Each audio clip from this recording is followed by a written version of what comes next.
Bismillahirrahmanirrahim. Assalamualaikum warahmatullahi wabarakatuh.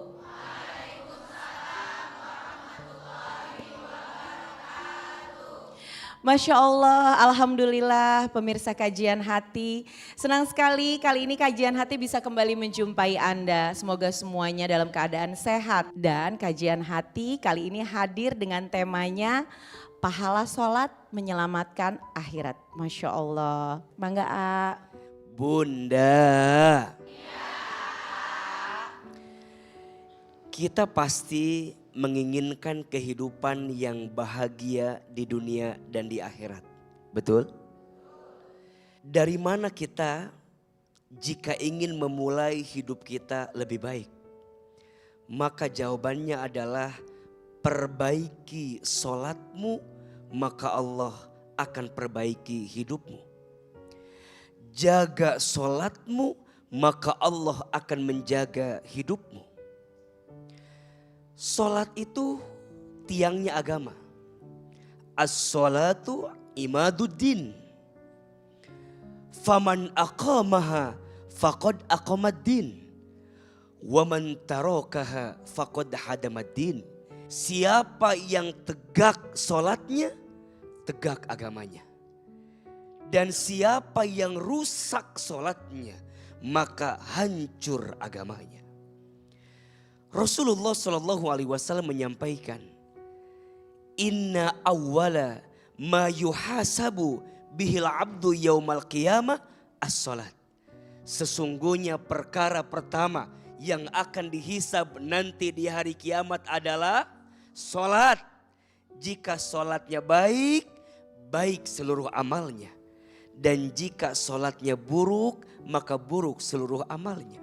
Allah Subhanahu wa taala berfirman, A'udzubillahi minasyaitonirrajim. Wasta'inu bis-sabri was-shalah. Innallaha ma'as-sabirin. Dan minta tolonglah kepada Allah dengan sabar dan salat. Sesungguhnya Allah bersama dengan orang-orang yang sabar. Banyak di antara kita yang diuji dalam hidup, sibuk mencari solusi, sibuk mencari jawaban, sibuk mencari jalan keluar. Mereka lupa padahal jawabannya ada pada apa? Salat. Mereka lupa solusinya ada pada salat. Dan pertolongan Allah sangat dekat, tergantung sujud yang kita hadirkan dalam salat. Maka salat kalau terjaga akan mengantarkan penjagaan dalam hidup kita. Bahkan mohon maaf, Bunda sayang, pemirsa Trans TV, ada yang sering bertanya tentang urusan rezeki misalnya. Ternyata kualitas sholatmu menentukan kualitas rezekimu. Makin baik engkau menjaga sholat, makin baik Allah menjaga rizkimu. Perhatikan surat Toha ayat 132.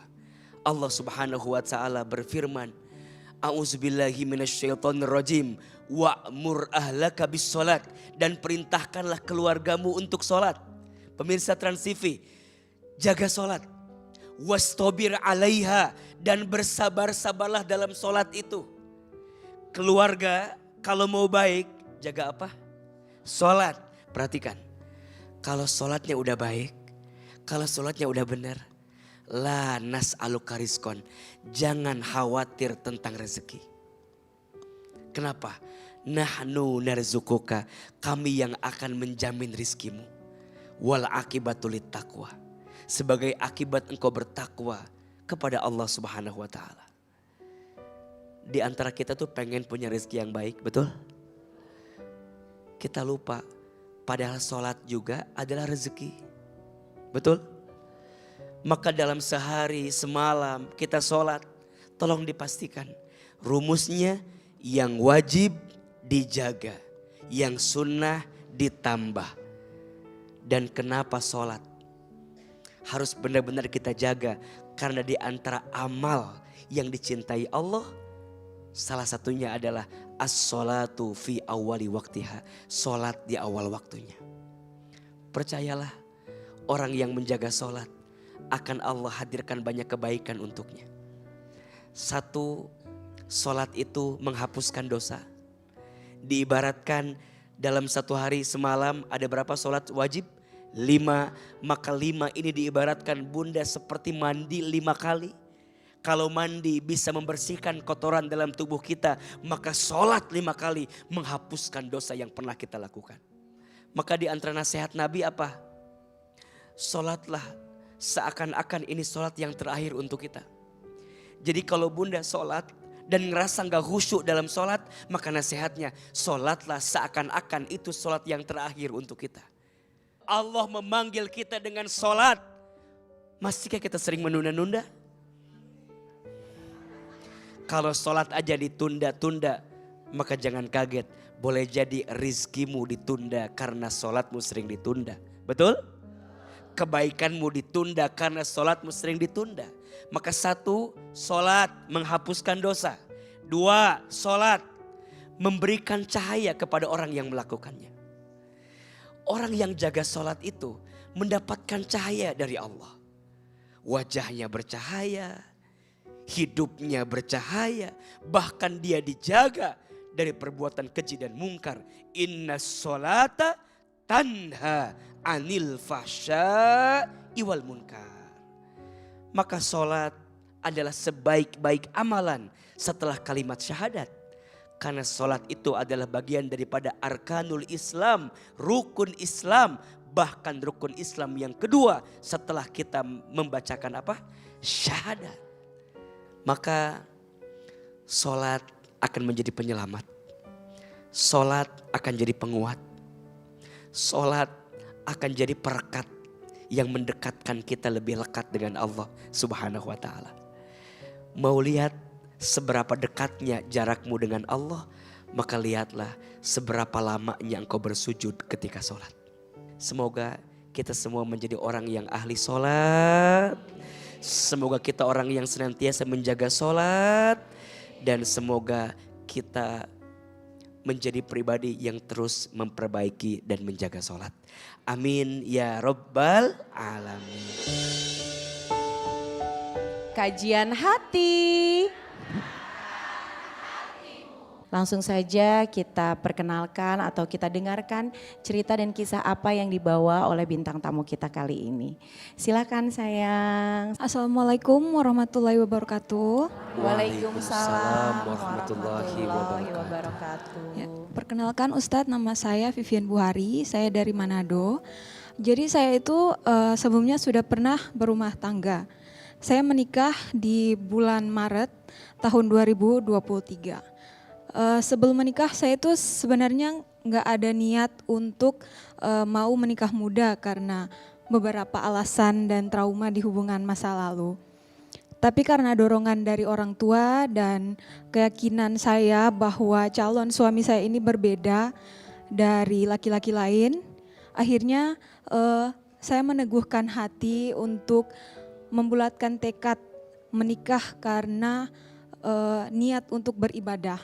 Awal pernikahan itu di bulan pertama saya langsung menjumpai masalah dalam rumah tangga saya. Di bulan pertama saya menemukan bahwa suami saya ternyata berjudi. Dimulai dari dia menjual mobil dan hasil dari uang penjualan tersebut semuanya digunakan untuk bermain judi. Tidak ada sepeser pun digunakan untuk kebutuhan kami berdua. Di bulan keempat pernikahan saya, itu saya diselingkuhi dengan salah satu teman kantornya yang kebetulan perempuan itu juga masih kerabat atau teman yang saya kenal gitu. Setelah saya diselingkuhi, saya langsung mengabari keluarga saya. Dan saya bercerita kepada orang tua saya. Reaksi dari orang tua, kakak dan ibu saya memang agak terpukul. Tapi ayah saya itu orang yang terlihat dia satu-satunya yang paling tegar di antara mereka semua. Dia tidak banyak bicara, dia bahkan tidak meneteskan air mata. Waktu itu ayah saya langsung bergegas. Dia langsung bergegas untuk menjemput saya seorang diri.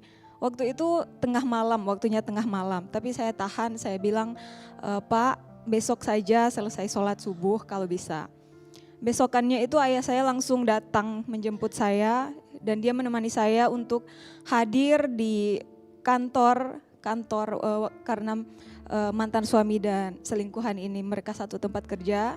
Jadi saya membuat janji temu dengan kepala cabang mereka. Waktu itu ayah saya menemani saya. Dia menemani semua perjalanan saya mulai dari saya terluka hari itu sampai saya mengurus gugatan cerai, menghadiri undangan dari pengadilan agama, dan bahkan ayah saya itu menjadi saksi ketika sidang perceraian. Perceraian saya itu sudah selesai diurus sekitar bulan April. Tapi ayah saya meninggal di bulan Juli sebelum surat cerainya keluar. Kenangan paling besar yang tersimpan di hati saya itu ada saat dia mau mengantar saya kembali ke kota itu, kami sempat kecelakaan. Jadi mobil yang kami kendarai itu ditabrak oleh pengendara motor yang waktu itu. Sebelum kejadian itu, ayah saya menitipkan pesan. Mungkin karena memang dia orang yang agak kaku dalam berbicara, dia hanya bilang seperti ini. Dek, hidupnya santai aja, gak usah terlalu dipikirkan. Kemanapun kamu melangkah, Bapak pasti selalu ada di belakang kamu. Sekarang saya merasa benar-benar kehilangan. Jadi saya mau nanya Pak Ustadz, menurut Pak Ustadz, kalau saya meminta kepada Allah dengan sungguh-sungguh, akankah saya diberikan pasangan seperti almarhum ayah saya? Terima kasih. Cinta pertama anak perempuan itu ada pada sosok ayahnya. Maka juga jangan kaget. Yang paling patah hati pertama kali ketika anak perempuan itu menikah, biasanya adalah ayahnya.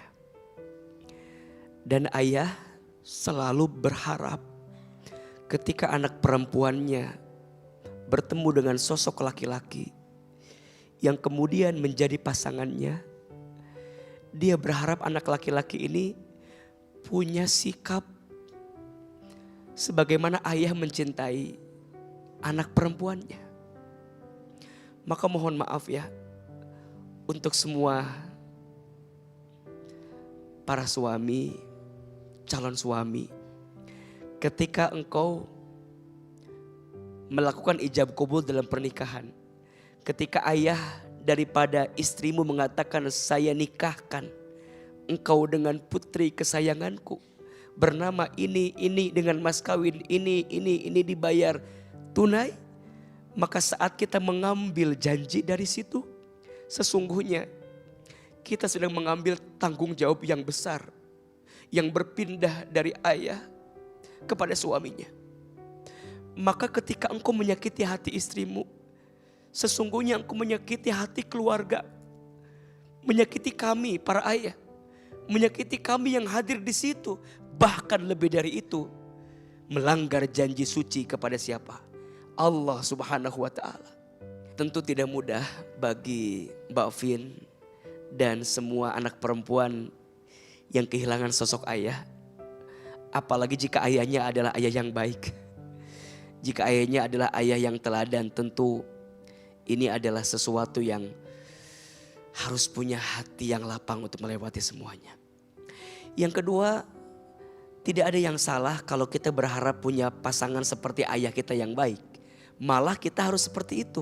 Dan secara psikologis, mohon izin ya, anak perempuan yang dekat dengan ayahnya atau tumbuh dalam kebaikan ayahnya, ketika nanti dia dewasa, dia akan pintar memilih siapa orang yang akan datang dalam hidupnya.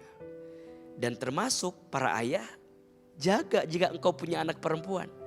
Kata Nabi SAW, barang siapa seorang ayah yang punya 3 anak perempuan atau lebih, kemudian dia memberikannya makan, kemudian dia membesarkannya, memberikannya pakaian yang baik. Maka ayah tadi yang punya 3 atau lebih anak perempuan dan menjaganya dengan baik, maka ayah ini tidak akan pernah tersentuh api neraka. Allah akan jaga dirinya dari segala keburukannya dan Allah siapkan surga untuknya. Bahkan mohon maaf, tidak akan ada pemisah yang mengantarkan kepada ayah tersebut kecuali surga balasannya. Dan teruslah berdoa kepada Allah. Wa idza sa'alaka ibadi anni fa inni qarib ujibu da'watad da'i idza da'an falyastajibu li wal yu'minu bi la'allahum yarsudun. Dan apabila engkau bertanya di mana Allah itu, maka katakanlah Allah itu dekat, sangat dekat. Ayah mungkin pergi meninggalkanmu, tapi Allah tidak pernah meninggalkanmu. Engkau mungkin dikecewakan oleh suamimu, tapi sesungguhnya Allah tidak akan pernah mengecewakanmu. Semoga ayah kita yang telah kembali kepada Allah, Allah lapangkan alam kuburnya. Allah terima iman Islamnya, Allah ampuni dosanya. Dan semoga kuburnya Allah jadikan raudhah min riyadil jannah. Amin ya rabbal alamin. Jujur agak nyesel sih sebenarnya. Ada beberapa momen di mana pas saya berantem sama mantan suami saya itu saya nangiskan sendiri. Saya nggak diem di tempat karena kita kan cuma ngekos. Kamarnya kecil, jadi saya keluar. Itu saya nangis sendiri, yang ada di hati dan pikiran saya emang cuman bapak aja gitu. Tapi saya nggak berani untuk telepon dan cerita karena saya pikir itu masalah rumah tangga yang nanti kalau saya cerita ke orang tua terutama sudah bakal jadi masalah baru. Itu yang sempat saya sedikit sesalkan sih. Itu 2 malam sebelum bapak wafat, dia kan ngomongnya emang udah nggak lancar. Dia cuman kayak manggil kayak gini, terus dia meluk saya aja kayak gitu beberapa menit. Terus habis itu udah kayak gitu aja sih. Jadi itu yang paling saya ingat sih. Dari yang Ustadz sampein itu memang satu hal yang harus saya benar-benar belajar, itu cara mengikhlaskan sih. Itu yang memang masih berat sampai sekarang gitu. Karena cuman bapak memang yang satu-satunya tempat kita semua di rumah itu bersandar.